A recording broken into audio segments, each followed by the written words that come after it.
You're listening to Pursuit of the Paranormal podcast with your hosts, Ash Ellis and Greg Tomlinson. Hey Ash, how you doing? Very well, Greg. How are you on this fine, dry, for once, Christmas Eve? I know it's super warm, although today and yesterday was a bit chilly. It's been It's freezing. quite a warm December, and no, I'm excited. Finished work now, You're so we're all definitely good. down south if you think it's been a warm December. Like, Wow. absolutely bitter up here. And it's not stopped raining for about 6 weeks in Manchester. So it's been awful. The It's all roads right. just constantly flooded. Like, It's all right. It's been all right. I've finished work at lunchtime today, so we're all good. So I'm now set. for for Christmas. Yeah, yeah. Ah, lucky. Having to work up till lunchtime on Christmas Eve. It's not too bad, but could be better. But fucking why they don't let us have time off. And I'm off for a few days now, so we're all good. We're all good. How's work been for you? Because I know you're Nice. quite full on. Yeah, hectic. Very stressful.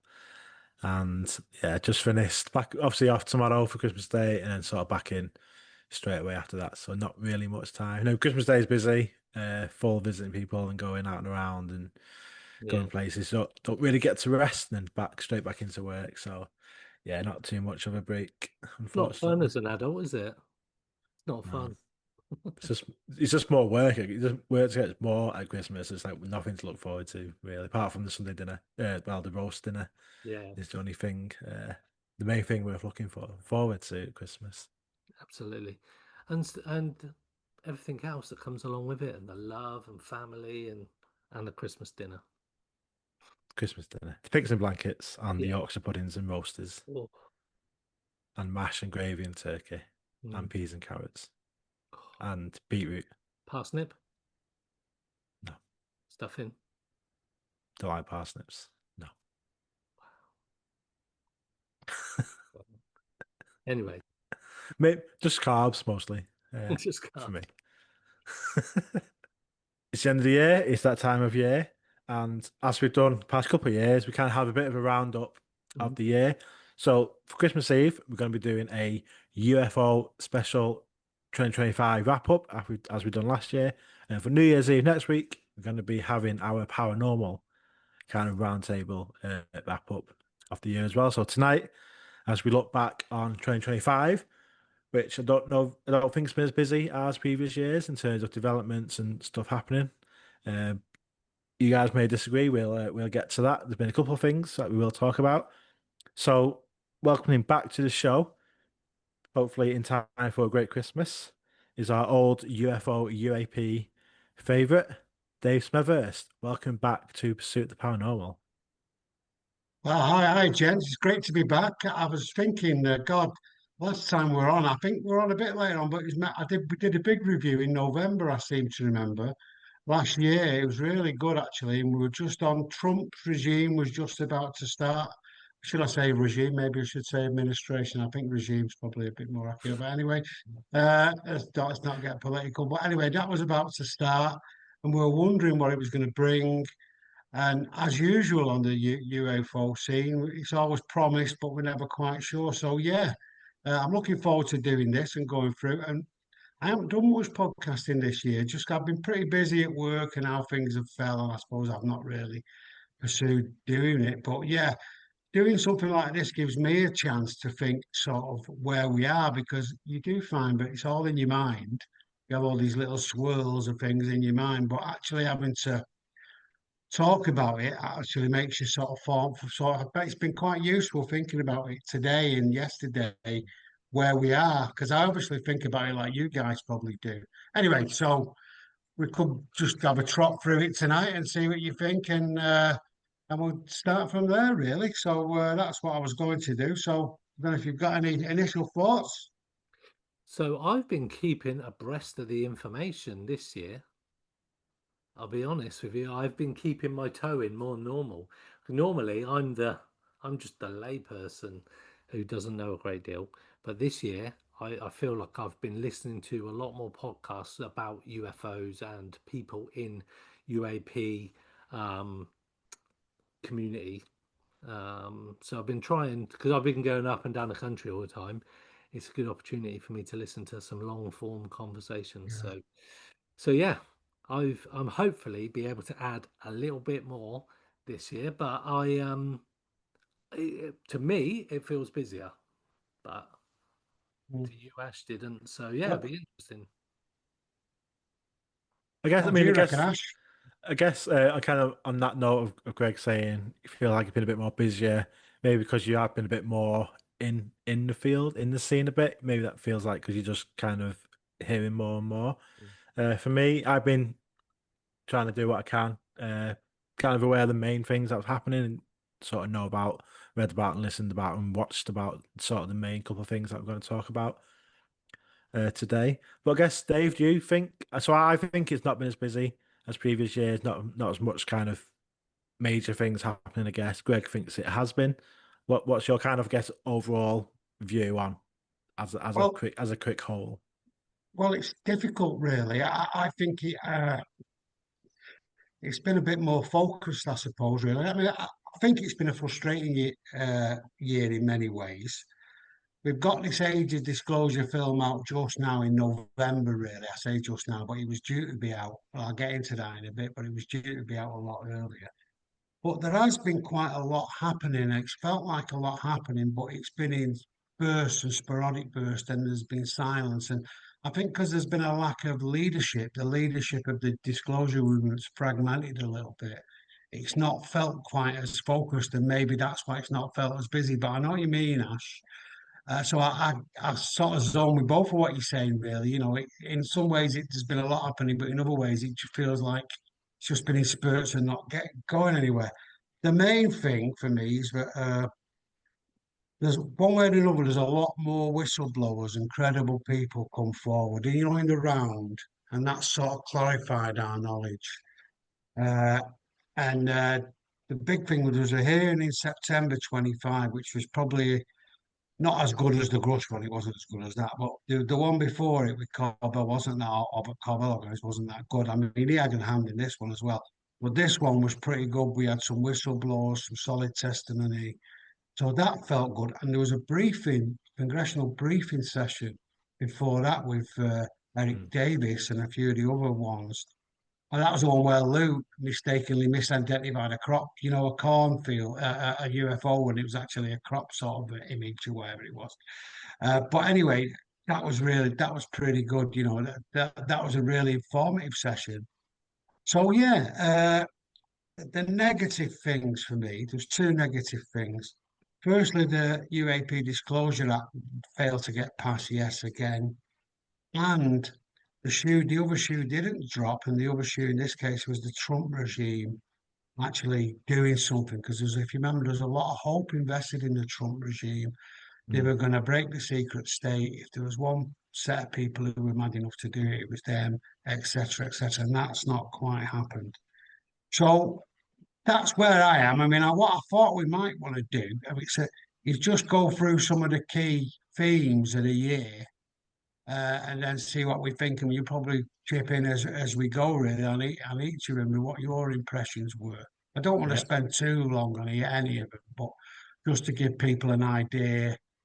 And you never really do miss stuff doing this, but it's just my sort of what I was thinking. What are the themes? So, anyway, what do you think of what I've just said then? Anything to add to that, or shall I just get stuck into these themes? Let's just get stuck in, I suppose. May as well. Yep. Let's go. Let's Yeah. go. Let's go. All right then. Well, as I say, I'm going Ho to ho go. ho. Let's go. Oh, I know we're not being very Christmassy. You two I was thinking, I've not got a decidedly Christmas hat. non-Christmassy. I've not got a No, Christmas no, no. jumper. Actually, you had the full trip on a couple of years ago, Ash. It has been bloody excuse my language. It has been a bit miserable in Manchester. It's been rainy, really bad and cold. So I do agree. We haven't had southern comfort like you, Greg. I'm telling you, it's like I've been you wearing having a all the t-shirt nice most of weather. the year. Yeah, What? been wearing a t-shirt. It's very upsetting. Uh, Anyway, right, okay. The first theme then is whistleblowers, and I don't want to, as I say, I'm going to not go into loads. The big one was this Jake Barber in January. It feels a million years ago now. Coming forward, he was a secret UFO retrieval program, picking up this big egg. It started an organisation called Skywatch, and we talked about it in some detail, I think, a few months ago, so I won't go into it there. Yeah. But he kicked it off, and he was basically saying there was these, organised retrieval events, and he was working for the government. I'm not quite sure about Mr. Barber, I must be honest with you. I don't think he's lying. I think he is connected, but something about his story about how he built himself up as some sort of his ID and his own businessman, and that's how they do it. He's some red team intelligence operative. It just, I don't know about that. I'm sure he probably is telling the truth, but it all just seemed a bit weird to me. And this Skywatcher thing, they promised a lot. They were going to release these videos and all, and that nothing's actually come of it. And I do wonder if they're angling for a bit of a link to some of the tech bros and whether they're going that way. It's very hard. I can't quite make out what they are. But he come forward and he kicked it off and he started this debate about the legacy program and cover up and retrieval. So that was quite a big thing, but it's weird the way it's gone. Then we had that Matthew Brown guy who turned out to be the author of Immaculate Constellation. I've written Conception here. That was the old joke, wasn't it? Immaculate Constellation. But That's, anyway, that's and that tomorrow, was it isn't for it? me. With Mary. And Yeah, that one. Exactly. Very, very good. Very good, Dan. Very good, that, Greg. Yeah. You got it. Very good. Anyway, Happy birthday, Jesus. yeah, that's right. We don't want any lightning hitting the screens. Anyway, if you remember Matthew Brown, he brought up this Immaculate Constellation. This had two main elements. One was that there's a secret SAP where they held all the UFO data, all the signals information in secret, Department of Defense, and it was all held, and they had the full trip of evidence, and he revealed that. But the other weirder thing he revealed was there was a lot of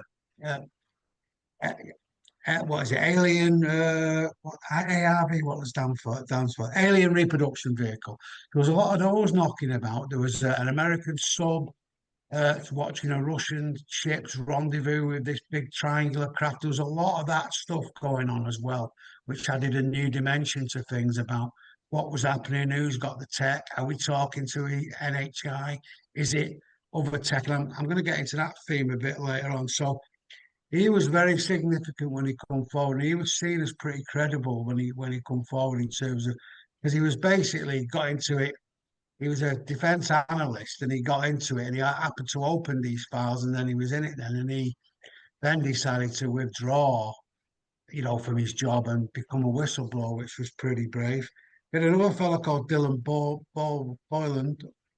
Boylan, sorry, who we met at the hearings in November, but he was sort of big flying triangle. But he was a government signals person, and he worked in the sort of intelligence communities programs and all the rest of it. So he worked in legacy program stuff. Sorry, that wasn't very clear, and he worked for some of these hidden programs, worked for private aerospace companies, classic profile. He'd come forward to confess to Arrow and all the rest of it, and he'd be treated pretty badly. And he also has been acting as a bit of a dead man switch for other whistleblowers. And according to him and this Matthew Brown, there's quite a few other whistleblowers who are teetering on the edge of coming forward, but they're worried they haven't got the suitable protections in black and white to allow them to do it. And clearly there's a lot of intimidation going on. A fellow called Jeff Nuticelli, I think, in my terrible pronunciation as usual. He was the security guard at Vandenberg AFB who saw this big, massive, triangular, size of 2 football fields craft. And, there's a lot of contractors there. That's been reported on a lot. And so he come forward. You might remember Lakatsky, James Lakatsky. He worked on the Skinwalkers at the Pentagon program. He headed that. He's done a couple of books, but he come out again basically saying the cover-up's all real. Kona Blue, which Sean Kirkpatrick tried to say everybody was mistaken the real program was actually a proper program. Talked again about reverse engineering. He said he touched the craft, if you remember. Very credible guy, even though he's a bit irritating. He's quite slippery, not slippery, but he makes a thing about it. I'm not telling you this, I'm not telling you that, I'm not telling you, but it's quite some people find it quite irritating. But his books that he's produced, he's done 3 now. Skinwalkers, he did another one which was on what they found out during that whole program, OSAP program. And he's done another one which I haven't got around to reading. I've skimmed it, and they're absolutely brilliant for info. So if anybody wants to get a good detailed read, they're the ones. So he's come out. That was significant again. You got this Dan Sherman guy. He did a book called Operation Preserve Destiny. You may remember he was an aircraft comms person. He alleged his DNA had been basically he was a bit of a hybrid. He didn't say found this out. His DNA had been altered so that he could communicate with NHI. He went into the Air Force, and then they put him into a program where they were talking to NHI, if you believe that. But again, he's seen as highly credible, and apparently Trump's been briefed on that case. So that's just a rumor. Who knows if that's true? But that again was this whole thing about not only the hybrid stuff and is there any interference, also about the communication element as well. So that's fascinating. I read that book. It's only a short read, well worth a read. It's quite boring in a way. I know it doesn't sound it, but that adds to credibility. It's not some massive dramatic thing. It's just him describing what happened, and that makes it all the more sort of believable for that, really. There was a guy, Harold Malgrim, you might remember. He died in February. Jesse Mackers interviewed him, and he was a big government insider. He worked with Kennedy in the Cuban Missile Crisis. I think we discussed him last time around as well. But he basically was on his deathbed, and in the event, he again revealed about the big cover-up. He talked about a number of things, but also you could see about recovered craft, the legacy program, and he just sort of confirmed it was all real. And he again was a very significant figure. And then I'll get into this a bit later, but the age of disclosure come out, and well, a lot of other people were talking, but notably of James Clapper, who was the director of national intelligence, very big figure, very well respected. He said the US Air Force had a program for years. So, and you have Marco Rubio speaking out as much as he's trying to distance himself a little bit from that now, which is understandable, I suppose. So basically, we had all this big group of whistleblowers and a few others. And the effect of that for me, which again I'll talk about in a bit, but the effect for me was that it sort of confirmed a lot of data from credible people. And so that was the first thing. I don't know if you've got anything on that, or I can go on through the next ones. I mean, I think this year I'm going to have my New Year's resolution to try and be less skeptical and a bit more open to all these people coming forward. But I would start this year with Barbara and that egg, and then you have Elizondo with that image. It's just like, what are we doing? It's like that. It's just like sometimes it feels like we're shooting ourselves in the feet. With this stuff, like having all these whistleblowers coming forward, should be making it more credible. Like you say, like sort of backing up the data. More people, more like high-ranking people coming forward, always going to be a good thing. But then it kind of offset by things like the egg video that Luis Ando, who is going in front of millions of people, saying, which afterwards he sort of said like, yeah, I was just giving it. I wasn't saying it was something. It's just something I'd just been given. I was showing it to people. It's like, well, look at what you've been given first for going in front of what's going to be millions of people. That's now making you look a bit of an idiot. Mm-hmm. Now, I think afterwards, he got a lot of kind of joking and a bit of abuse and stuff on social media because of going forward with that. And it's like, as a fan of Luis Ando in general, it's just so frustrating when we have all these people and all these hearings and stuff like this, and then the stuff that kind of takes over the headlines is things like that. Where, like I said, I think you said at the start of the show, where it's like we're stepping backwards, like we're sort of going forward, but then also going backwards at the same time. So kind of like we're not getting anywhere yet. We're still kind of stuck where things are happening, new people coming forward, but we're still not actually moving forward, in my opinion. And then things like that just set us back. It's so hard to try and remain positive and being excited about it when that's the stuff that is. It's a lot of claims and stuff like that, but then when we sort of talk about the evidence, when that comes forward and it's these videos and these pictures, and they turn out to be shite, basically. Um, it's just really difficult to keep that kind of momentum going, I think. I think I so I echo what you say there. Although I thought the end of this year did ended quite strong for me.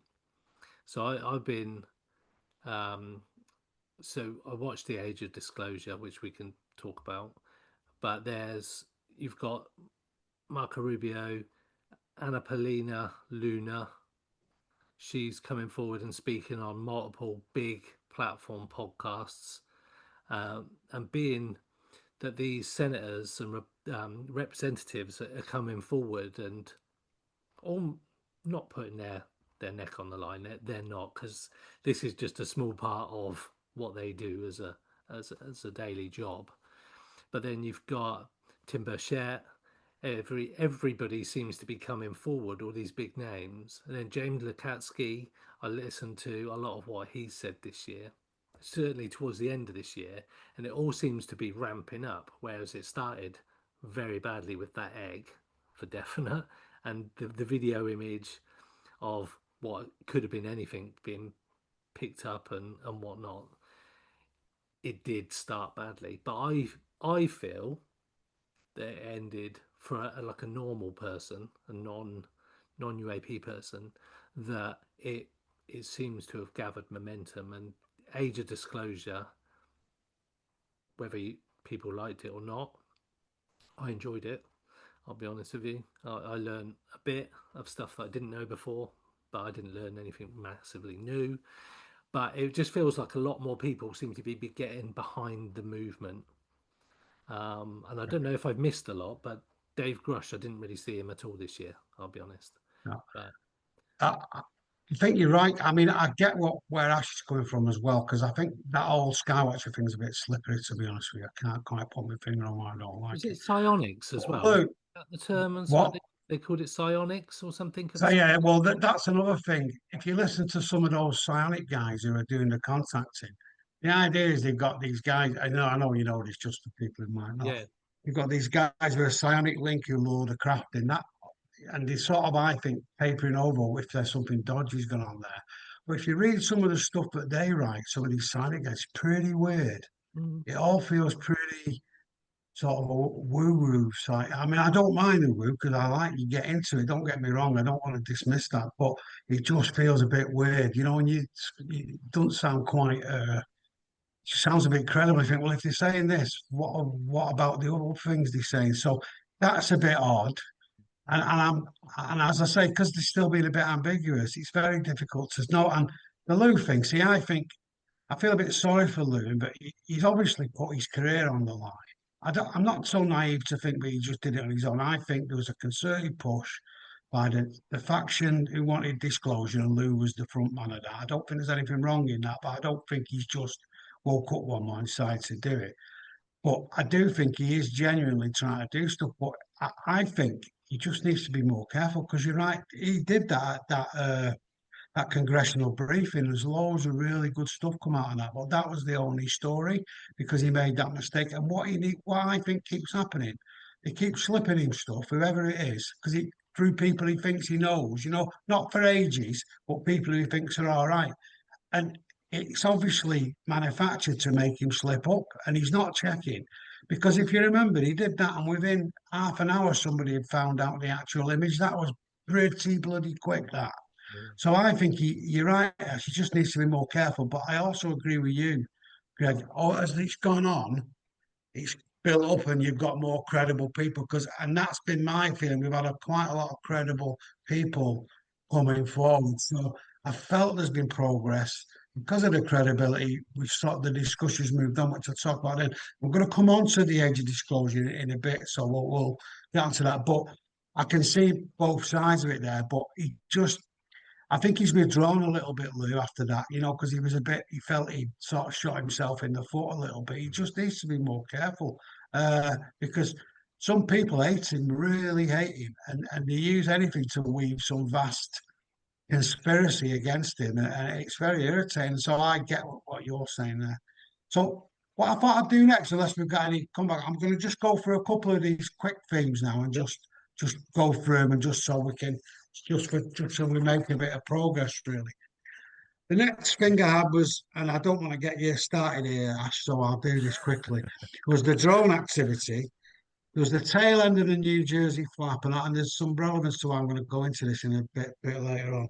There was the tail end of the New Jersey flap, and there's still some stuff in US military sites they couldn't really explain. There was a lot of stuff going on, but there was also a lot of activity in Europe as well. And I'm discounting the activity if it was on the Ukrainian Russia, that sort of west or eastern border, I suppose, if you're thinking from the European side, where the Ukrainian conflict are on the border. Discounting all that, where there's clearly Russian drone activity going on. There was activity, I think I made a list of it somewhere. Yeah. Denmark, Holland, Belgium, Germany, France, the France Open final the other day, near Sweden and Norway. Now, a lot of it was over military installations where the nukes were and all the rest of it. And my view is, has been a lot of this activity seems to follow the nukes. And I think with the Ukraine war and other things, there's a lot of nuclear ordnance being moved across the sea or being moved around, and probably being moved as well around to Taiwan, because Langley was a central hub for that, which is where they all were. So I think a lot of this activity is tracked around. I don't think it's Russian because they've not been able to track that. It could be, but I don't think so, because I listened to a lot of, for my sins, these military things about the Ukrainian war. And they've stopped talking about the drones because they've not said it's Russian or what it is. And they've stopped talking about because they don't know what it is. And it's a bit embarrassing. They're never going to say it's UAP, so they've stopped going on about it.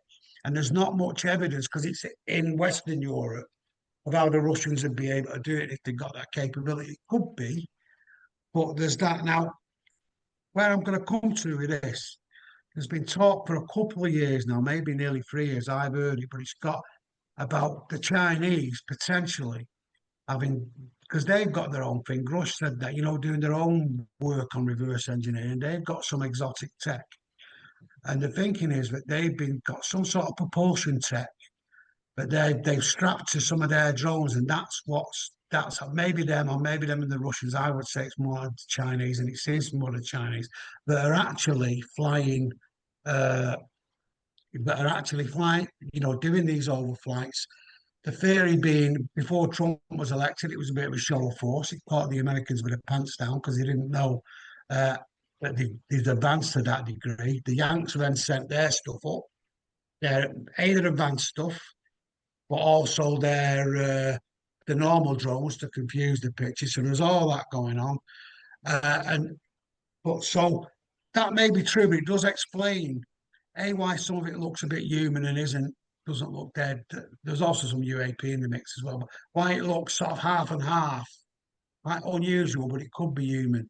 It sort of explains that, but it also gets around this logistical issue, because if it was human, you'd have to have this massive logistical backup system, but we've not seen anywhere. That's been the biggest, apart from the evasion of the sensors and all the rest of it. And so, interestingly, you may remember, and technically it was 2024, but it was December the 28th, 24, there was that ex-US Green Beret who blew himself up outside the Trump hotel in wherever it was somewhere in Nevada. And he alleged that one of the things why he was being followed by the secret services was that the Chinese did have this tech, and he made it, and everybody thought, oh, well, I don't know about that. And a lot of stuff's come out. So I do wonder if there's something to that, and some sort of, because the Trump regime, he got in what they were going to reveal it, and then when they got in, he said, oh no, it's just all normal drones, and the FAA knew all about it, and everybody just denied it. So I think with this drone stuff has been a bit weird, and it's persisted. So that's a very interesting angle. Now, I know I said I'm going to go through this, but you guys might want to just come in on that, because I know it's a bit of an interest. Yours there.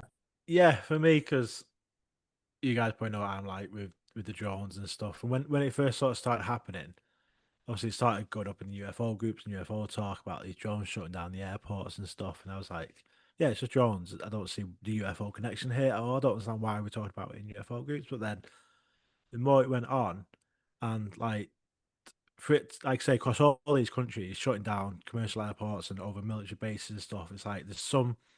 This is not just some people with drones going off airports. What I thought it was originally, like just some people just wanting to have a bit of fun or just trying to test or whatever, or just being like get a lot of the protesters about different things going on at the minute, different conflicts going on that people are protesting about, whether it's something to do with that, sort of protest that way.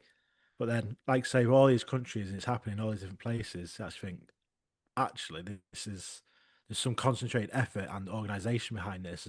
This isn't just people that come together on a Facebook group and said let's do this in all these different countries. This is something that's actually happening, that's really happening. And I'd actually forgot about all this until you just said it, and then it's because it's just kind of it all happened. And kind of a lot of it was in the short space of time. It's like what is like people like this is all coming now and the stuff in the UK.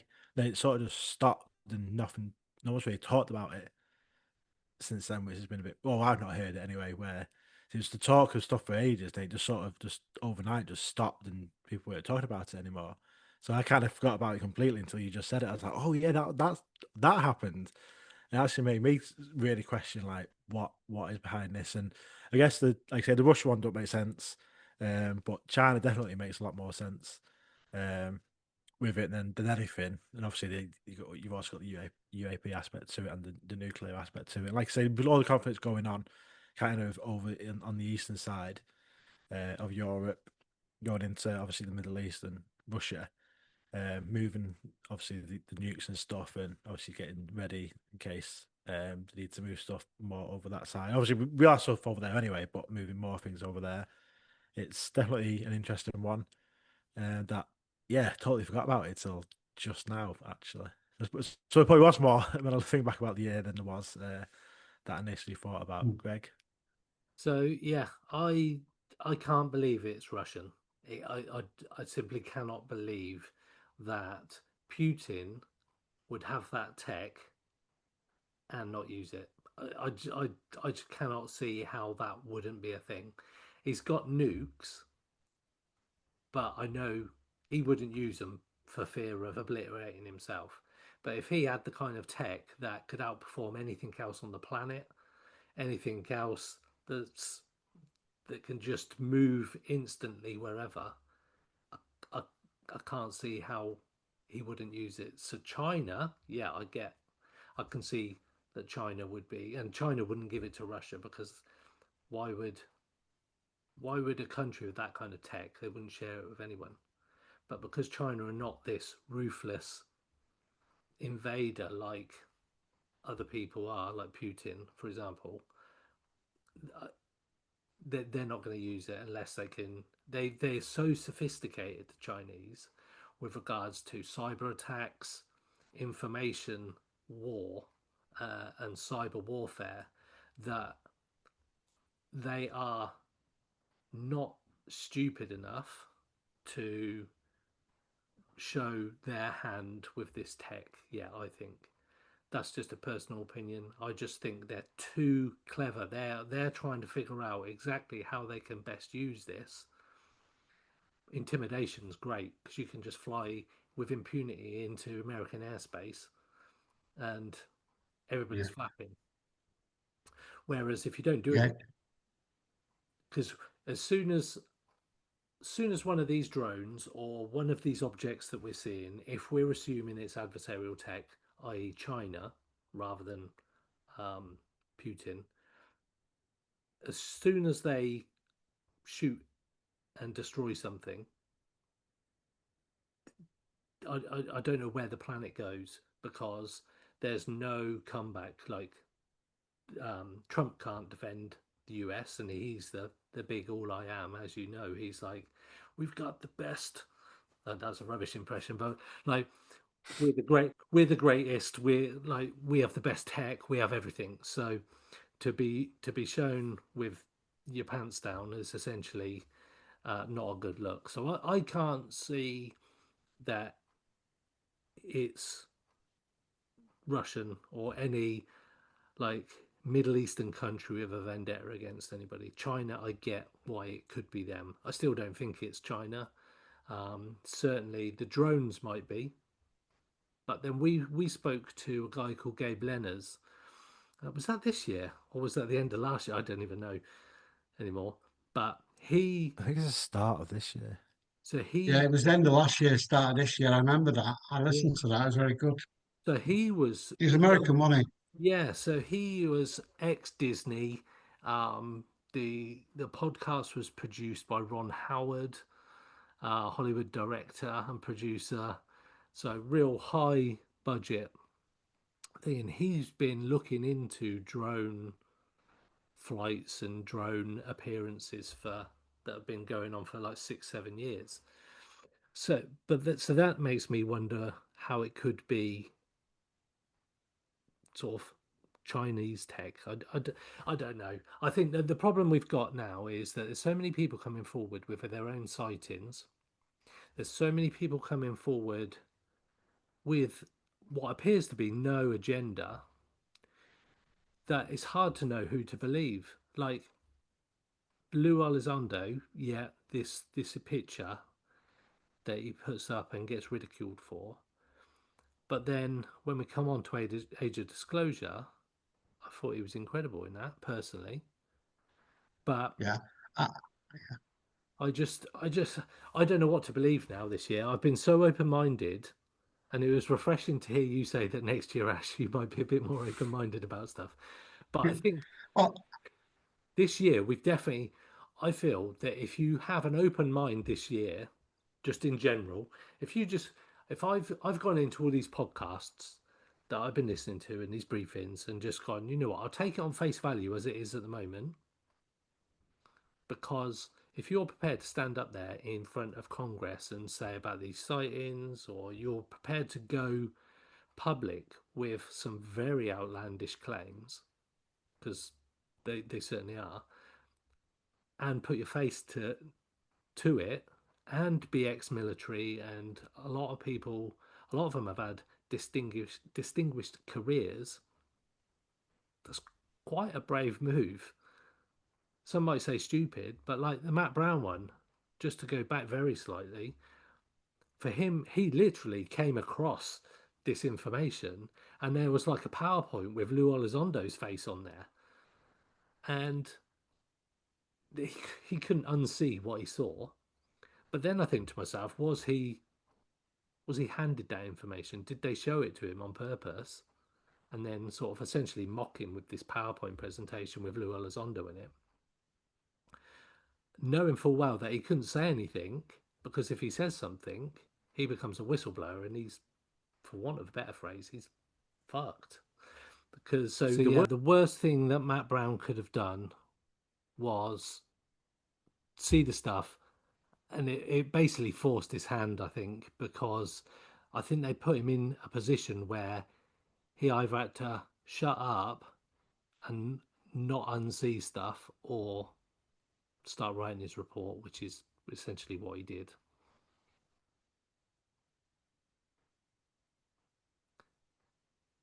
You're on mute, Dave. yeah, I think I know I just got on mute there. Classic schoolboy. There are technical issues behind the scenes. Everybody thought that's put me off. Put me off. Me right. The thing with Lou, remember, and that Mel and all the rest of them, their big thing about. I think part of the thing about this disclosure was they had this small legacy group controlling it all, and they were worried that this very scenario would happen. But the Chinese, with their big, corporatist state where they could just order people and secrecy is an issue, would get the drop on them because they could put more resources and it wasn't secret in that way. Mm. And maybe this is what's happened with this drone stuff and all the rest of it. Because and they're very pragmatic, the Chinese. Apparently, they've gone for the AI stuff. So you can see them, can't you? Getting a big drone design and just strapping some sort of anti-grav propulsion on it, for want of a better word. Not bothering about it being the best, and not the best, but being all singing or dancing like the Americans like to do, like to have the real brilliant finished thing, excellence, and just using it. And if you think about it, it's evaded all the normal. They can't bring it down. It's evaded all the stuff. Yet it's not quite behaving like the classic UAP, which is out of sight technologically. So I think we've probably seen a bit of that, and if you get around the other more conspiratorial things of why are they involved and is there something terrible going to happen to us all and it's a big secret. The big thing that was driving this was, as I say, this secrecy that they were worried about. Maybe we've just seen that come to pass. And I think you're right, Greg. There's no way Trump's going to say, oh, yeah, we can't defend ourselves at the moment. And I think they just said, well, all right, Mr. President, you crack on then. And he went, no, I don't think so. And you're right with Matt Brown again. He did anticipate, he did talk about this ARV stuff, and we'll get into that in a bit. So, yeah, so the drones is another, as you say, Ash, you couldn't quite remember. You'd sort of gone from your mind because there was some stuff around Lakenheath again as well, as in this more recent drone flap, not very recent, but like 3-4 months ago that had happened. So it has been going on in the background, and it's just interesting to keep an eye on. But I think they sort of shutting it down, and the mainstream as normal is just not talking about it when they don't know what it is. So anyway, so I'll just move on to the other things now as we've been going on. The next thing I have, and I don't want to dwell on this, but it is quite a big factor, is the failure of the UAP Disclosure Act, which was a big thing. People may remember this essentially took control of classification of UAP materials and the files away from the CIA and the secret keepers and giving it to an independent body to release. And that, for me, has driven all the stuff this year because they do not want that to happen. That's the one thing they don't want to happen. All the disinformation and kicking off and dirty tricks and articles in the Wall Street Journal has all stemmed from trying to stop that. There was a big concerted effort.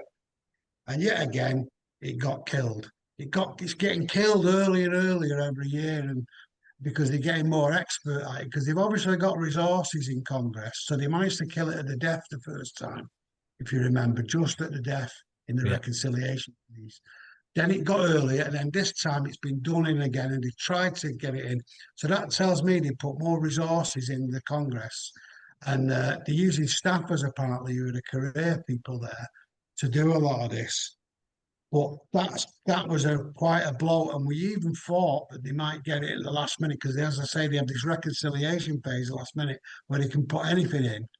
And Eric Burleson was trying, I'll come on to him in a second, was trying to get this in, and he just didn't manage it. So, and that's why I was personally frustrated. But age of disclosure didn't come out early because it might have helped that. But yeah, so that's a big thing to keep in mind because I think underlying this was the big factor. And when they really started to shut things down and kick off was when Rush testified, but mainly when this UAP Act or Disclosure Act was unveiled. And I remember us doing a show on it at the time. And and then they really started because they do not want to give up control of that secrecy. That's the big thing. Mm-hmm.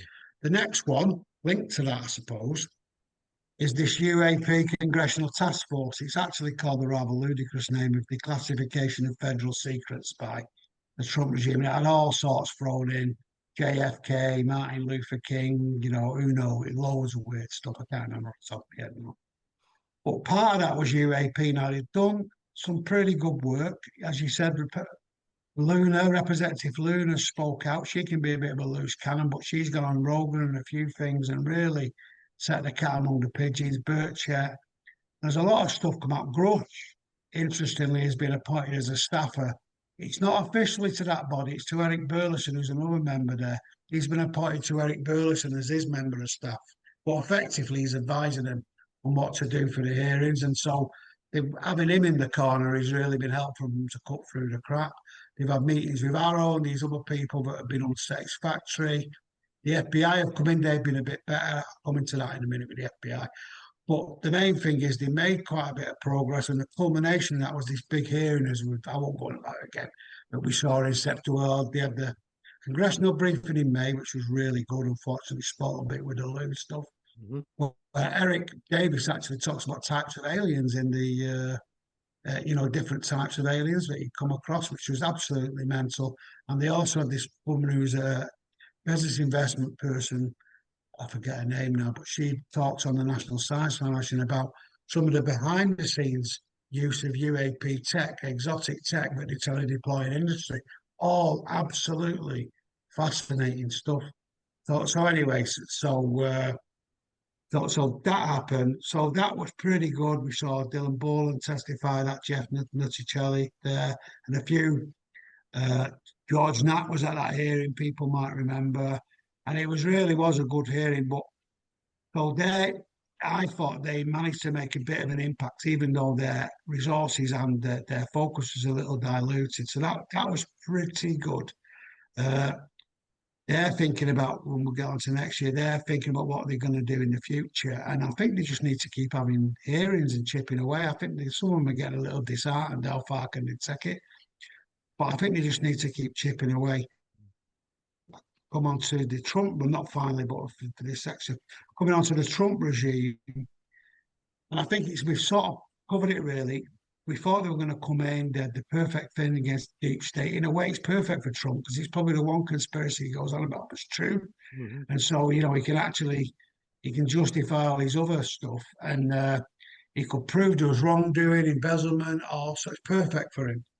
But he hasn't followed through on those promises that he made in the election campaign. He's got prominent supporters in his cabinet like Rubio, Tulsi Gabbard, John Ratcliffe, the CIA director, who they said that thing on Fox just at the end of the last Trump administration about weird craft in the air. So why has that not happened is the question. There's talk of a new government unit being set up with FBI involvement because I think they try to position the FBI away from these other sources of power, CIA, Department of Defense, all the legacy program cabal, as it were. They try to use other agencies to, and the FBI may have been chosen. Lou Elizondo might be involved in that. And also, but I think something seems to be stopping Trump that he's worried about. Whether it's that, as you were implying, Greg, that the secret's just too big and he's going to look stupid, whether they told him something else, which might have been, look, the Chinese have got this and we're going to look stupid, that'll be bad enough. Might be something else about the tech, we don't know. But there's also a bit of a worry crept in that he's mates with all these tech bros who've been trying to get their hands on the tech for a long time. And maybe they're cutting some deals with them as well, because he's also mentioned this year about the brilliant tech they've got and all the rest of it. The big weapons they've got that are secret. And there's also been talk in some circles about the US having developed some pretty tasty weapons. I think what they're called, I forget what the black particle, plasma weapons is a name from which his name's escaped me. But there's also, so there may be that element going on as well, where the Trump regime are trying to make a book on it. But there's a lot of, it hasn't happened because suppose the only regime that's sort of crazy enough to do disclosure is the one that maybe can't handle it, which is that one, aren't competent to do it or maybe can't do it in an orderly manner. So this whole Trump regime is the whole 9 yards for me because we know, well, I'll come on to it in a minute, but we know that they are implicated in it in quite a way, and that they're prohibited in speaking in some way. So it's about how they break through that. Now that brings me on to what I think to counterpoint that, we've got more open talk of the legacy program, reverse engineering. People are talking about it more, these whistleblowers and other people, as a fact or as something that's going on. It's been discussed in this year, and the program documentary kicked this off, and that was just in late 2024 with James Fox. We've heard all this testimony coming out before the age of disclosure, and in the congressional thing, and in age of disclosure, which had a massive impact as well. There's also been this discussion of PEADS, which I think I mentioned last time we're on, which is Presidential Emergency Action Directive. And that's the stuff, the emergency plans for nuclear war and all those sort of things. They're kept highly secret, and it's in the president's authority. And that's the way they reckon they've kept all this secret for years, because they don't have to reveal it. That and the Department of Energy, and how they managed to keep it away from accountability.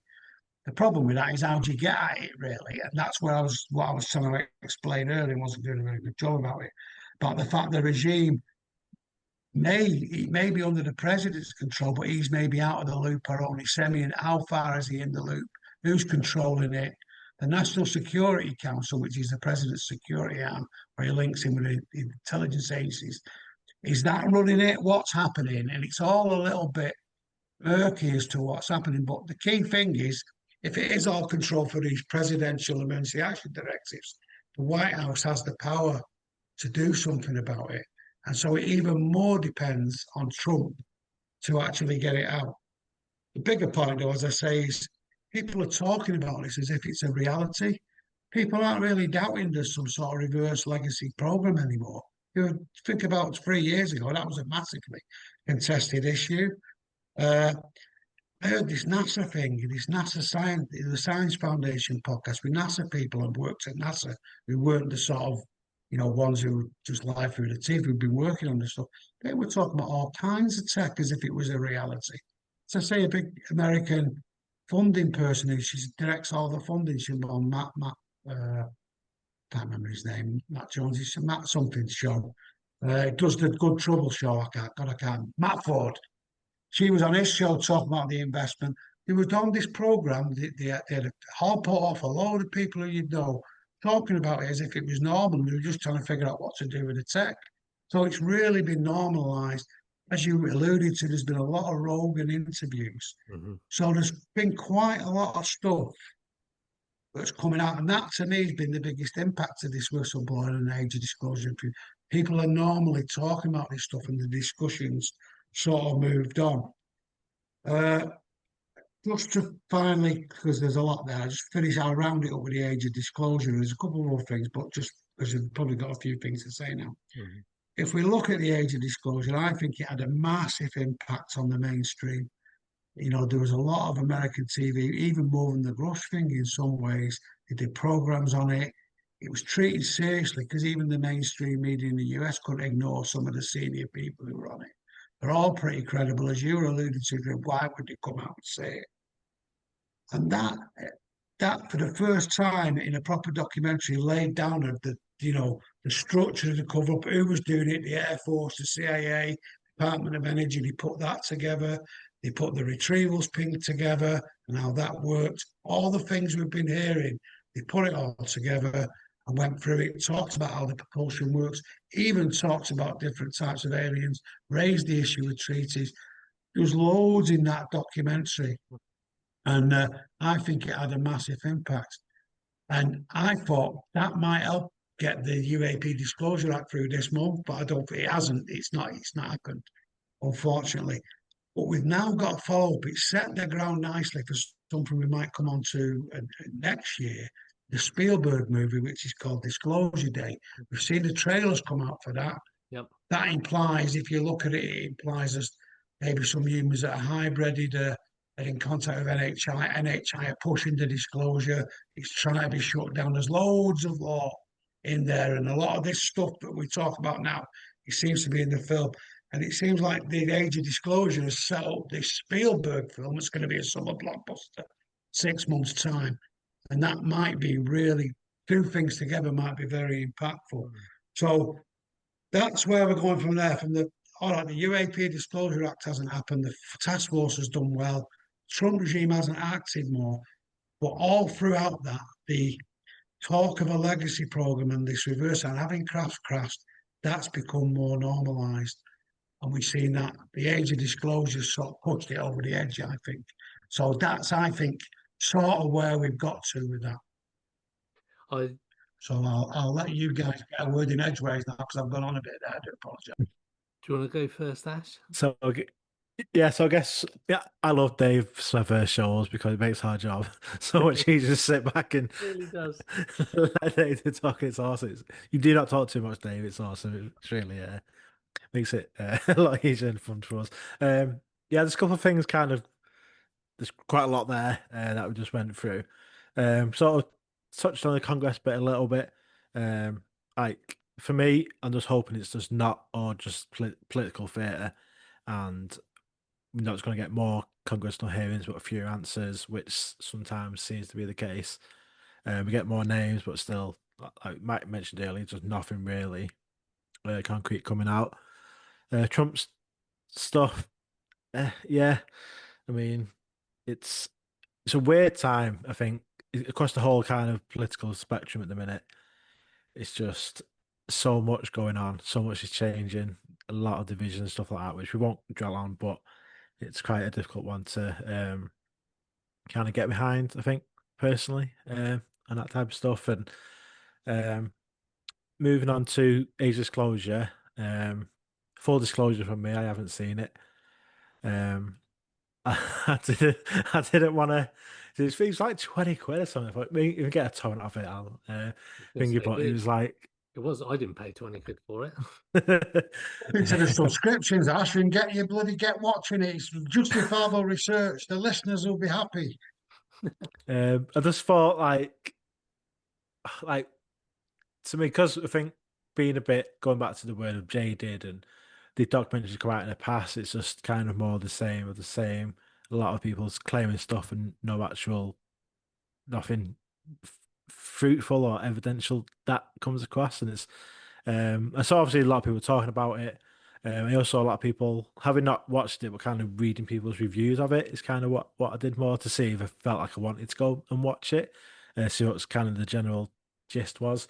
And there's a lot of people sort of saying good for the common people and for the mainstream stuff, like you said, a lot of stuff going out in mainstream news and shows and stuff and talk shows, which is always going to be a good thing.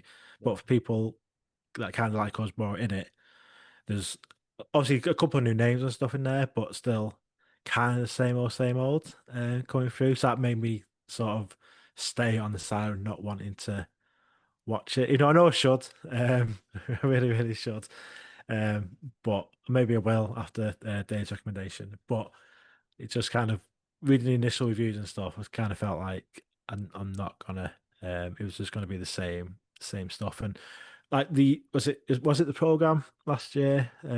Yeah, Which it is was probably quite 2024, just to the end of that. Yeah, quite similar documentary, I guess. yeah. That was rubbish, the In a way. program, compared to this. Absolutely rubbish compared to this. Anyway, sorry, Ash. Carry on, next one. No, that was kind of it. Like I say, I having watched the program, I'm thinking there's a lot of hype for this. James Fox and all these things going to be mind blowing in it, and all this stuff's going to be groundbreaking and stuff. And it wasn't. It didn't come in. And then again, 9 months later, this new disclosure film. It's going to be groundbreaking. All these people coming out. It's like it's just going to be the same thing again. Like it's just people just jumping on the train a little bit, which evidently may not be the case. I will get around to watching it, but that's the reason why I've not sort of watched it yet. Greg. So yeah, like Dave said, and I alluded to, that it seems that at the end of the year, as there's been this ramp up. If you're going to start pushing disclosure and getting your message across, going on Joe Rogan is probably the best thing you could do. He's got the largest podcast in the world. Millions of people listen to the episodes. That's probably the biggest platform. These senators and representatives like Luna, she was on there, and that was a really good conversation. He also had Dave Farah, I think that's his surname. He's the guy who directed Age of Disclosure. He was on there. It's Dan Farrer, I think, Dan Greg. Farah, sorry. Dan. I'm not that I'm Yeah, a great one for no. remembering names, so But that was a really good conversation. There seems to have been these high profile conversations publicly about UAP that Joe Rogan, from a few years ago when he said he didn't believe in it all, and then he's now back into it. But Age of Disclosure for me, I thought was really good. It is a good one to watch for the lay person and the general public. I think it was probably the best thing they could do was watch that, and it'll bring you zap right up to speed with sort of essentially where we are. Um, didn't massively learn anything new off of it myself, only because I've been keeping my toe in. You wouldn't learn anything new, Ash, for definite. Um, but I think for the everyday person who's not really into it or is trying to get into it, it was a really good sort of roundup, essentially, of where like Hal Puthoff was in there, Eric Davis. So not just these whistleblowers as such. So you like Hal Puthoff. I listened to loads of his stuff, and if people see Hal Puthoff, and then they'll go and listen to other stuff that he's done, where he talks about remote viewing programs that he was involved in back in the day, and his work um, with Ingo Swann and people. they look back at this and go, "Oh my God, these guys have been into this for years, and this is what they do." So that adds that credibility, and I think people like Hal Puthoff, Eric Davis, Jay Stratton. I've heard him on some podcasts, but to see him quite prominent in the episode talking about his relationship with Lou and why Lou went forward, and to see Lou Elizondo in that documentary as well, speaking quite openly at one point, where basically said that we were warned that we were going to be killed, essentially, and that their life was on the line. And for Lou to speak so eloquently, because he's very good at public speaking, I think a lot of, like Dave said, a lot of people will have taken notice of this documentary. And whilst it didn't cover everything, I don't think you could. I think it covered enough for the normal person to understand how serious this situation, this sort of topic is now, and the fact that all of these top people are speaking about it. So I think it ended and was perfect for the Steven Spielberg film coming out next year. Essentially, almost the same name. It's a perfect build up, and I've already seen online where there was just the screen grab of the poster for the Steven Spielberg film before the trailer even come out, and everybody was loads of comments online saying it looks like an alien child, or it looks like something upside down. And so I think we've got an interesting year coming up. I don't think anything groundbreaking is going to come of it. I just think it's going to be more of the same, like it has seemed to have been more of the same.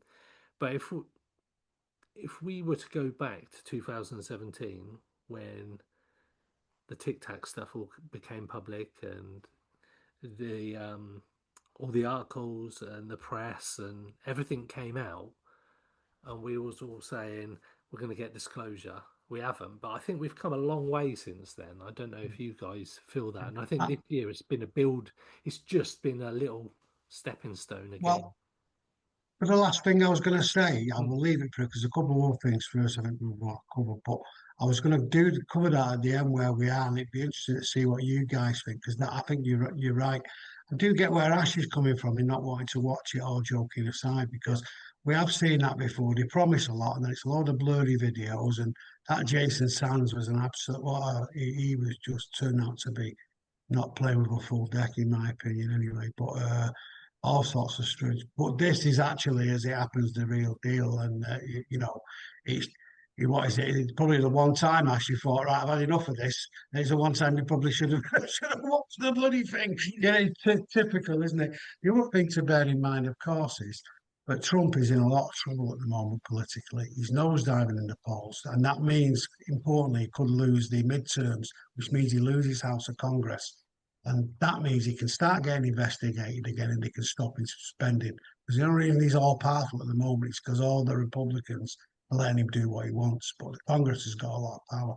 So I think if it really gets bad for him, say something worse comes out about this Epstein stuff and all the rest of it, I think he could he might think, oh, well, I'll just release this. Because let's face it, if he drops that, all these other problems go away, in my view anyway, because it's so massive.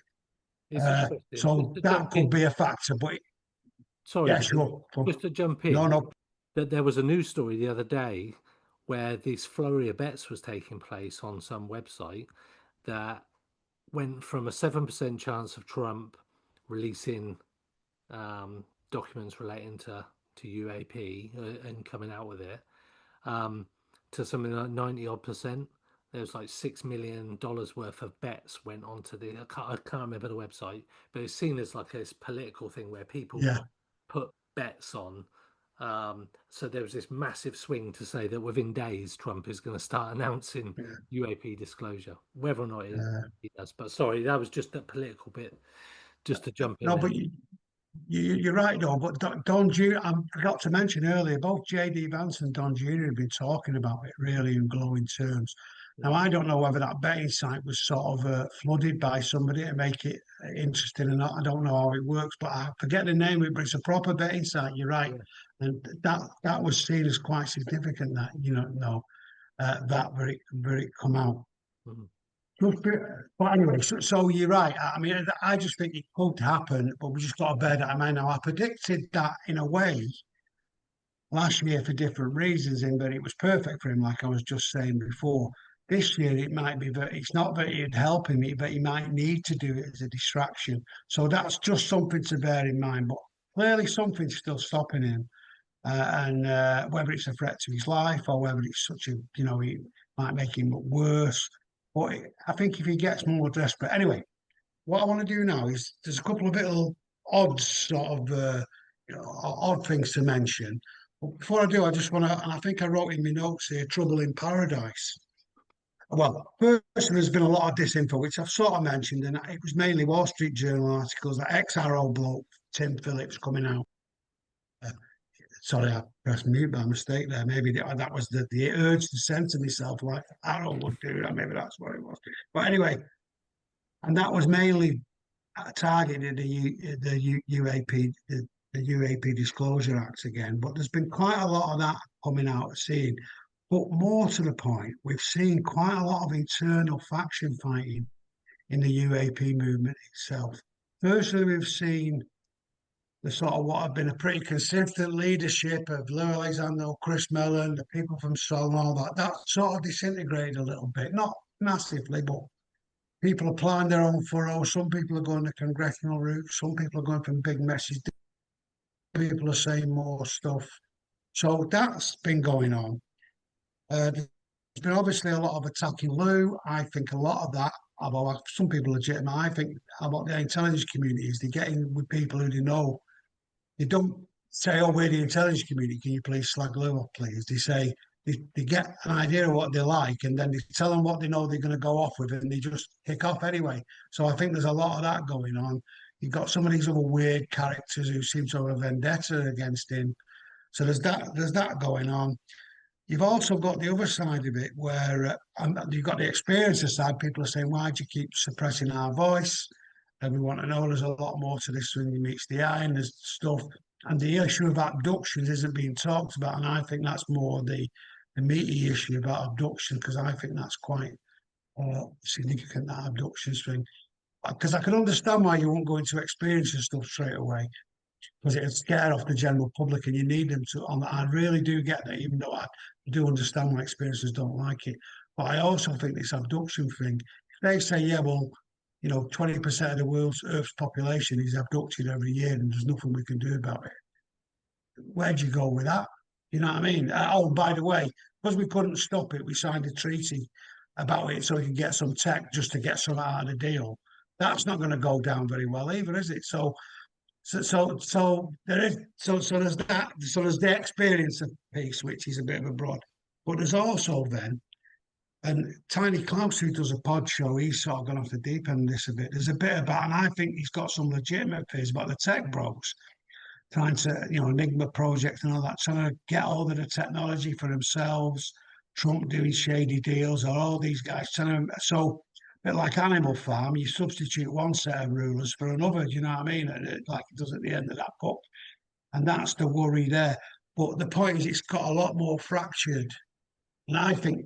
Again, my personal view is, having watched it for years, but the intelligence community's probably got something to do with it. I get it's normal faction anyway, people fall out. I'm not saying that happens, but I also think it's been prodded and pulled as well. And I think there's a genuine district. The question is, where do you want to get off the disclosure bus? I reckon Lou and Chris Mellon want to get off at a certain stop, which is about we release a little bit so all the scientists can work on it together, but let's not talk about the contact and the treaty. Some other people want to go further, and a lot of us want to go lots further. And so while we'll all ride the same bus together to a certain extent, we'll all probably want to get off at different stops. And I think part of that is behind some of this disagreement, and other bits are just attacking. Like Stephen Gray just wants to make his own money and say it's all love and light. some other people are making money off the pods, attacking everybody. There's a lot of stuff going on, but there's sort of trouble in paradise. So I think we need to think about that now. Unless you want to come in there, I've just got a couple of other factors just to mention briefly. Yeah, the first one is that there's been a lot of stuff about USOs, which is undersea submerged objects, whatever. They're like UAPs underwater, basically. Richard Dolan released a big book on that. Lots of evidence of maybe bases under the sea, particular hotspots, lots of sightings. So that's become more prominent this year and seen as a thing. It's been going on for ages. Navy have had a lot of contacts. Submarines have had a lot of contacts. It's always mentioned, but that's come more to the fore. And the importance of that is the implication is that there's some sort of hidden infrastructure below the waters, but whoever with an NHA presence on the earth. So that's quite an important thing just to bear. So there's been a lot of talk about that. The other thing that's quite interesting is there's been a rise in the talk of AI and linking it to when they talk about consciousness. Now the AI is seen as maybe a tool through which we can communicate with NHI, but it's also been viewed as a bit of an NHI itself in terms of our relationship with it. So, and as well as a tool for discovery. So there's that whole AI thing is coming in. And I suspect in some of the other things you've been doing, guys, in the paranormal side of it, there's also stuff around that there. And is it, has it got a soul? And how can it interact with different entities? And maybe it can do things we can't. So that's come into the mix. And the consciousness thing has come into the mix. You've got this program, the telepathy tapes, where you've got a lot of autistic kids who can't speak or, really communicate, but there's evidence they've got this whole telepathic relationship. And the whole implication of that is that our consciousness isn't just sits inside ourselves and is a product of chemical processes just as us. It actually exists outside of ourselves, there's some communality to it. And that, we think, is what the NHI tap into to make us see stuff. And there's all that thing has come on. And it also opens the door to a lot more religious or spiritual people coming into the movement and talking about that. There's been a lot more of that talk steadily going up. And again, there's a link to the paranormal there, which you guys will have picked up on again. So there's that. And Joe Rogan referred to NHI as the God we have created. And I thought, that's not a bad little image, not really, in a way. Because in some ways it's more superior to us in terms of its ability to process a lot of information. I'm not saying it is, but it's like we've created our own little personal God, and that's an interesting concept. And you could also see, and there's been a lot of sci-fi novels like this, where the AI talks to the aliens, they become our interface. And it's just a whole fascinating area. And finally, the one, I'm sure this really cheered you up past this one, which was, well, there's been a lot of talk, not this bit, but there's been a lot of talk again about 2027, something's coming, what's going to happen, is it going to be some cataclysm, is it an event? That was going on throughout 2024 as well. And that seems to be, there's a lot of talk about that. Now, we've heard it for years, and I tend to dismiss it, but it has persisted. And so what we don't know is if there's either something on the way or some event or some cataclysm that seems to be rumbling along and more people talking about that. And famously, Lou, with Matt Ford, and I think we talked about this last year, sort of alluded, said, I know about that, but I can't talk about it. So there may be something to it, but not maybe in the way we know. Now, given that was going on, we had Free Eye Atlas. And so everybody thought, all right, something is coming, and maybe that's it. And I do think it's very anomalous, Free Eye Atlas. Don't get me wrong. I think it's anomalous. I think there's a few weird things about it. And I think NASA's not been forthcoming. But it seems more likely now it's a comment. And I know Avi Loeb, because he likes to get a good bit of funding in. And he was doing it for that reason. He was also a bit of a teachable moment in that he was more or less saying, look, if this was something weird, how could we deal with it? So I thought that was a legitimate point. But he didn't really do enough, in my opinion, to stop I think it's an alien fleet coming to kill us, and that gave us a bit of a negative sort of publicity, and I thought was a bit of a deflection in some ways of some of the things going on. So AI Atlas, Free Eye Atlas, there you go, Freudian slip. Free Eye Atlas was something that again, it was a big thing in this year and proved to be, I'd say, more of a distraction than a benefit, really. So they're the sort of other. So I'll stop going on now, but I want to talk about just in the last bit, I suppose, but where I think we are. But I just wondered what you thought about all that and what your impressions were. So yeah, so I think you mentioned there about. I mean, I suppose let's sort of go backwards a little bit, like sort of reverse order. So free AI Atlas. I think it's just passed its closest pass to Earth, I believe, the past couple of days or last week maybe. So it's sort of moving away from Earth now. As obviously everybody was talking about this is the time it's going to happen. We're going to see what it is. They're coming to Earth, and I think just because there's just so much furore around it, it was just kind of got a bit of a joke. I think it's like, guys, come on, like it was everywhere. It was like it's just again went up everywhere, and then you see people like some of the people that get involved with saying that it's something beyond being a comet, and it's kind of typical faces that you expect to be saying that about it. It's kind of makes you start be even more kind of like, come on, it's a comet type thing. Much as I wish it is something more, you know what I mean?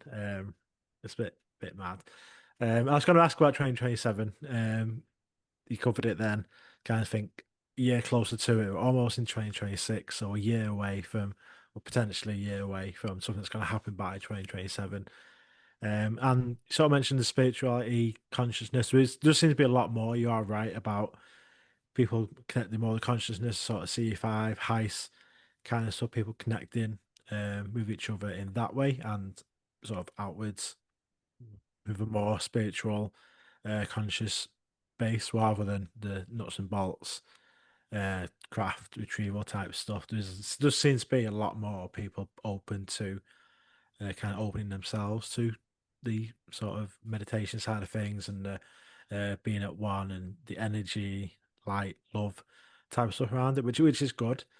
So it's good. It's also it's like two completely different sides of things. We were talking about like the Congress and facts and evidence and being able to prove these claims and bodies and retrievals and all this stuff. And then on the other side, we've got it's like the telepathy, it's the communicating with energy and sort of all sharing. We all come from the same sort of energy, the same stardust. We all come back to it, go to where we came from. We're all built from the same like point in history, like the Big Bang. We all come from the same sort of initial burst of energy that we all share, and it's just so mad that even myself opened up a lot more to that side of things. I've done CE5 myself for the first time this well last year and this year as well.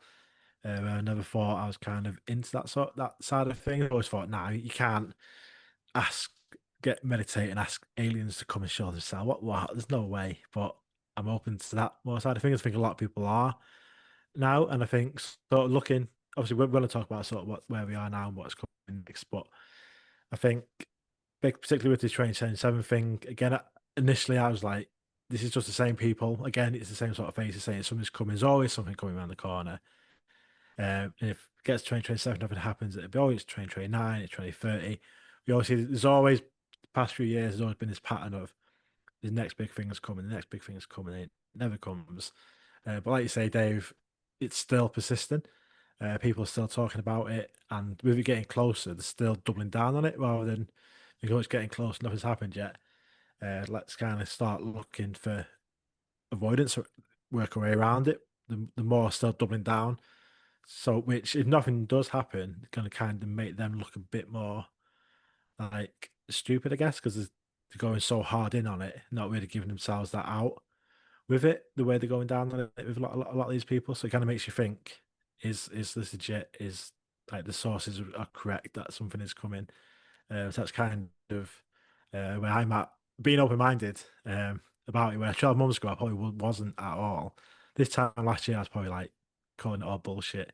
This 2027 stuff. I think it was actually trying to think back. Whereas now I'm actually thinking, actually, there could be something to it. Yeah, I agree. The 2027 thing, um, is it the next December 2012 or whatever the date was back then? and then we've had all of these dates all the time, but I don't know. It's difficult to ignore when lots of people have the same conversation, regardless of whether you think it's just another date that will come and pass, like you just mentioned, or that there's something in it. Maybe that's humanity wanting something, and we want something to happen to change the course of where we're going, because That's a great point, actually. Yeah, there's a lot of bad at the minute, and I think yeah, maybe just that bit of hope that there's something good or bad just to change yeah. what's happening right Do you now. think, and Dave mentioned it, like the whole Trump thing, he it's come out today, I think, that Epstein mentioned Trump in its suicide note, and that Trump was after attractive nubile women or people. So it's kind of shit that he just doesn't need right now. He's attacking boats in Venezuela at the moment and doing bombing raids and attacking Venezuela, which is completely not in a lot of the mainstream press in the UK because of the whole Epstein thing. So it's perfect cover for this kind of stuff. So if you were to drop some kind of UAP disclosure, you have to look why they're dropping it now. Is it because they're trying to cover up something else that's potentially happening that they don't want you to see? So we're at a very strange time in propaganda, information, disinformation. Who do you believe? I don't know. You think it's the main players, and then Lou brings up that picture that he hasn't properly investigated. And as you guys mentioned, why would you do that? It just seems a bit of a weird thing, considering how structured his public appearances must have been. Him with Jay Stratton and whoever's pulling the strings there. It's just, I think we're in a very, very odd time. There's so much correct information out there that we're probably not seeing because we're being blindsided by a lot of bullshit that's being put out and touted as truth, which is perfect because that's what the government or whoever is controlling the information wants you to believe, that this is happening, this isn't happening. And if we can muddy the waters enough, that we can put out fact and you'll think it's bullshit anyway. And that's just classic disinformation and misinformation, I think, that has shrouded disclosure of all information for a very long time. So we live in very strange times at the moment. I don't think that the timing at the moment, we're in a wild time because it feels like everybody's coming forward, everybody's open to UFOs, UAP, USOs.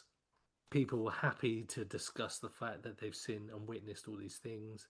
But like you mentioned, both of you, abduction and experiences is a whole nother kettle of fish.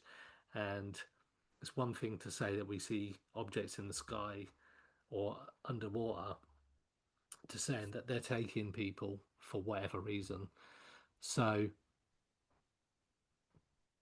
in my view, I think we're just in this just weird time. For the last 5 years or so, it's just been weird. I don't think if we review next year, this time next year, I don't think we're going to be that much far forward, but I think there'll be a lot more information out there, but I don't think it will be from an official capacity like a president. That's a really good don't. point for us to go into the last bit, really, I think. Well, unless you're going to say anything else, Greg. Sorry, I jumped in a little bit there. No. I do think it's quite funny. I bet they shit themselves when you were on the what's it, the expert, what's it, the C5 stuff. I said, shit, Ashley's there, right, lads? Yeah, Ellis is there then. But they all run off for fear of being questioned too vigorously about the aircraft. But more seriously, I think that's good. That and I see the problem with this. Just to finish on this consciousness stuff. It is a bit of a bullshitter's paradise, really, in some ways, and that's what makes us all so leery of it. And particularly given the other areas that you look into, and I'm interested in as well. We know that there's a massive commercialized new age industry that sits above the UAP thing, which is much bigger. And and I've seen a few people coming from that area say consciousness, and I think they're barely conscious. That's probably their only relationship to consciousness out of it. And they just say, "Oh, these wonderful words," and it's just rubbish. I've seen a lot of the channelers now. I quite like channeling. I think there's something to it. But there's all these channelers on YouTube. It's just cobblers. I mean, this alien was talking with the same grammatic flaws that this woman from North London had. I thought, oh, what an alien that is. You know what I mean? It was the point is, it does make you live, but I do think there's something to it, and so it's a bit of a thing. But to come back to your point, we're at a bit of a weird spot, I think, and it's all these things are coming together, and I suppose it's where we get to. So with that, what I want to do is just give you a bit of a very whistle-stop overview of the progress we've made since 2017. It's not going to be as long as it sounds, and where I think it's changed, and that'll maybe get us to where it might go next, because it really ties in to what you guys are both saying. So I'll do this pretty quickly. So pre-2017, before the big New York Times drop, and the pictures of the craft, people thought, well, it may be real, but the military and government said not, so it was very much ignored, apart from a small group of people. Pre-Rush, we had the 2017 drop. It sort of, there was unexplainable things in the sky with characteristics you can't explain. We're not sure. The government were baffled and looking into it. We had Tom, whatever he's DeLong, and TSSAA, I can't remember it now. TTSA. That's right, thanks for that. That they come out, they were pushing it, we learned all that. We had this 2021 report from the UAP task force that said there was something to it. Congressional hearings in secret. Arrow was set up, so there we were. Now, post-Crush, as we discussed at the time, in my view, there was a big step change. And that was essentially this, in my view. Intelligently controlled craft, NHI craft, with capabilities that we can't explain or match, are operating in large numbers in our airspace. I'm not saying this is, I'm saying this is where I thought we got to. We, the USA, whoever, have recovered some of these craft and bodies of NHI. So have the US adversaries. There's a secret reverse engineering program aimed at US developing the tech with a power source. All these were members, but Russia had sort of brought that out as more credible. Adversaries are doing the same in terms of reverse engineering. There's been a decades-long cover-up, and they're keeping it from the public and mainstream institutions and politicians. We might, emphasis on might, have treaties and alliances with NHI, and we saw senior politicians do a culmination that was producing this legislation. So, where do I think we are now, given all the whistleblowers have gone? Where is the sort of Overton window, the commonly accepted view, or the more commonly accepted view now? So all of the above I've just said, but I think where we are now is we may well have working craft that uses this tech in the US inventory, i.e. that we've built as humans in some way, and access to an exotic power source. So that's one thing. So might our adversaries, which links back to the Chinese stuff we were talking about earlier. It's much more likely that we do have agreements with NHI just because of the way people have been talking about that. There's a whole program to be done on that, I suppose. It may be that large numbers of people are being abducted, and agreements cover this, and in any case, we can't stop it. That may be another thing that seems to be talked about, not more. I'm not saying that's definitely believed by everybody. It's certainly in the mix, and people are talking about it quite openly. Another interesting one, there are different groups of NHI involved, not just one. That has come out as a lot of people have said that now, who seem to be credible. Oh, there's different groups. And that's come out again as being on the fringe to being quite a thing that people accept, or accept more anyway. Another interesting one, NHI behaviour is covert, and a cause for concern. That's another big thing that seems to come up, particularly this year, but more and more. Why are they being so secretive? What are the plans? Is there any good way to explain this behaviour?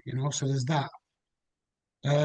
Another one linked to the Matthew Brown stuff is core intelligence, military and government bureaucrats. They control both the secret, what's going on, the developed program, but crucially, have some exotically secret and exotic military capabilities that are operating outside of the normal political control and oversight. Now, a lot of people have called this the breakaway civ, and the idea there is that there's a group of people who've got all this tech and they're virtually so far out of sight of us that they live in a different life with all this tech. I don't particularly think that's happened. What I think is some of the intelligence, based on Matthew Brown seeing all this tech, some of the intelligence people have actually got this operating below the government level. They've got access to military resources and whatever. And I think if there are these secret forces or whatever, they'll operate through the nation states, but through the secret parts of that nation states. And they've built up these, these sort of forces. So they might have triangles, they might have this, they might have that. And what we might be seeing is the Chinese element of that, which was that thing seen by the US sub in the sea. And you've got the American side of it as well, or whatever, the NATO bit. It's all kept secret. So I think it's not a breakaway civ, it's just a secret thing, not known about, but it's tied to that. So there's that. That hasn't come out before, and the real possibility we've got these alien reproduction vehicles. So that's another thing that's on the table now. I think there's an increasingly desperate attempt to smear whistleblowers, do disinfo, whatever, which might work, but I don't think it is working. But it might well work. It's really, you can see it ramping up again now. There's talk that they're going to do another big hit piece, Wall Street Journal, shortly, but that's a bit of a distraction. As I say, a large number of the highly credible military, intelligence community, government, and to some extent, scientists have come out and said these sort of things in public to a greater or lesser degree, which is really interesting. And the present administration may be looking at this more seriously, and more whistleblowers may be coming forward. Now, I'll get into all this in a minute, but there's a couple of questions I think flow from it.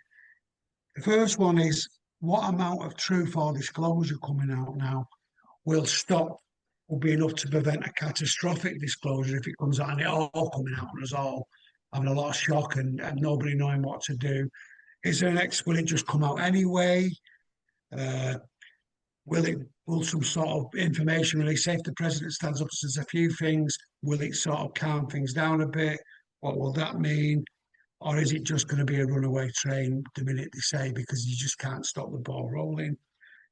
Another interesting one is the Democrats could, if they win the midterms, could this kill any disclosure moves in its past? Because they might see it as more Trump fantasy, lunacy, distraction, not incredible. They might shut it down for that basis. So we might actually be on a stopwatch of a year till the midterms, which are in November 2026. That might be just something to think about as well. Interestingly, if they are looking at any kind of disclosure, has any planning been done to stabilise the economy and what's going to happen? Because it could have a massive effect on the economy, on how we work, how we trade, the stock market. Are they doing any work on that? I don't think they are, to be honest with you. But who knows? I'm not privy to that. Other interesting thing, if the president or an official says, yeah, they're here, and they're all got bases all over, whatever they say, will that prompt a reaction from the NHI? Because the main reason they might have been being quiet is for this covertness and secret and operate. Maybe there's no advantage to them. Then that's another thing to think about. What I'm really getting at here is I think things are accelerating. From 24 to 25, the core thing of what the whistleblowers are saying, it seems to me to be accelerating a little bit in terms of the amount of specificity that's coming out, in terms of what's going on. And just to finish, so you guys can have a bit of a go there, because I just want to finish on the last things. Next year, we might see more whistleblowers. We might see more hearings, we might not. We've got Jay Stratton's book coming out, which may be pretty, a lot more information. We may see the Trump regime act we've talked, or we might see momentum sort of fade away as things don't happen. But we have got the Spielberg film coming up, and that might really kick it off. So what I was trying to illustrate there was how far we've come, and I think there's a sense of acceleration and specificity. And as I say, the window we're discussing has moved from, is there anything to it, to what are these very particular things true. And so that's where I sort of think we are. Definitely. And I think, like I say, stuff ramping up, like Greg was saying as well. And I think 2026, I mean, Disclosure Day looks, can't wait for that. The hype in the trailers already and stuff like that. And the way the posters are and stuff like that as well looks so interesting. I think Spielberg, obviously, historically has had a lot of, obviously, with his past kind of alien films, E.T. and Close Encounters and stuff, had a lot of stuff in there which was based on fact, which we're obviously going to be expecting the same again with this one in June or July, I think it's coming out. But I think 2026 as a whole, I think it would kind of, maybe it's got to be the year where we either get the real answers or we're just going to get burnout. And I think a lot of people are going to be, if we have 12 months where in 12 months we're at the same kind of point, I think a lot of people are just going to be kind of fed up with it at that point. So I think this year ahead has to be, I think, much more of a pivotal thing where we actually get real things happening. On that, Ash, just to dive in, I think that's a really shrewd point because I think that's one of a lot of fragmentation in the community. I think that's one reason I didn't mention. I think there's that, and I think you're right. We will get the fatigue after a while. So I haven't thought that's a really good point. Anyway, sorry, you carry on. I mean that's kind of the main point is I think we need to see something, or it's just going to be going on roundabouts, with more congressional hearings, more people, which is always exciting. But unless we see something a bit more different over the next 12 months, like I say, it's going to be everyone's going to be too jaded, too burnt out, and just we're 2027 coming. This big event, this big contact event, whatever it's going to be. I think whether it's the year where we get prepared for it, where they do give us something, like we can grasp hold of properly in preparation for something happening in 2027, maybe, to kind of get people more ease in, so it's not going to be too much of a big shock when it happens. Maybe something like that will happen, but yeah, I think we need to answer. And from the podcast side of view, we're going to be doing a lot more UFO UAP stuff, a lot more reactive stuff to what's going on, to kind of keep trying to keep people as kind of up to date and involved as possible. So that's going to be something we're going to be doing. Yeah. And if we get burned out from doing it, I hope we don't. Yeah, and I would just reiterate what you guys have said. I think I think it has ramped up this year. I think next year is going to be pretty wild. Probably more of the same. Not entirely convinced that we'll have a massive amount of congressional hearings because if nothing's really happening, what's the point of those hearings? And that's I think where we'll get to potentially by the end of the year. It becomes funding. It's almost like a funding stream of meetings. We need the money to find out what's going on. Arrow said there's nothing going on, so do we bin Arrow? Do we fund more special access programs, but more public viewed ones? Do we pump more money into NASA? Who knows? I think as we go through the year, I think we'll get a better picture of exactly the way this whole thing's going. And it's either going to go one way where we're going to get more information, or like you said, Ash, I think everybody's just going to start giving up because nothing's happening. Maybe that's what they want. I don't know. And that's me. We sort of yet again we've got another year. There's a lot of promise, but there's also we're not quite sure from experience where it's going to go. And like as you guys have said, I think that's a really good point. How long is the fuse before it goes out and nothing happens? You know what I mean? As it were, how long? And yeah, it's very interesting. So it might be a massive build up to 2027, or it might just be the sort of the year that UAP disclosure died. So hopefully that's a bit miserable note to end on. I don't think that's going to happen. But I certainly think, well, all those things I mentioned, the fact that they're being seen as being discussed in more of a mainstream, i.e. mainstream in the UFO community context, is very significant. Yeah. So I think that's about the size of it, really, gentlemen. I think for tonight, but I don't know what if you get anything else. That's for me. I think we've got to a really good spot there. I think there's a lot. We covered a lot. There's a lot to unpack. My head's going to be going through all of this when I'm laying in bed, ready for Christmas morning, waiting for Santa, listening for Santa coming down the chimney. But yeah, no, Dave, it's been amazing as always. Your wealth of knowledge just always amazes and inspires me as well to keep more up to speed with everything that's going on, because it is fascinating. It's really interesting stuff, and I think it's really important as well. So I think it's good. It's been a good episode to get everyone kind of, like I say, wrapped Yeah, up. you're For doing the yourself year. a disservice there, Ash. You're normally pretty well informed from where I sit as well. It's just interesting. Once you pull the string, as it were, the sort of data falls out. And you're the same, Greg. You follow it a lot as well, even though you say you sit on the sidelines. I think you follow it a lot more than not what you say, but you just take it in that way, because once you're into it, you have to sort of the detail presents itself. I think so. I think we're not doing bad between us. Cool. Definitely. Well, thank you very much, Dave. I really do appreciate it. And it's been too Cheers, long. gents. It's been too long. So Well, maybe we'll see more of each other next year, I would have thought. And also, I do like the other side of things. I really like some of the paranormal stuff and all the rest of it, because I think, as we've said many times, there's a lot of linkages.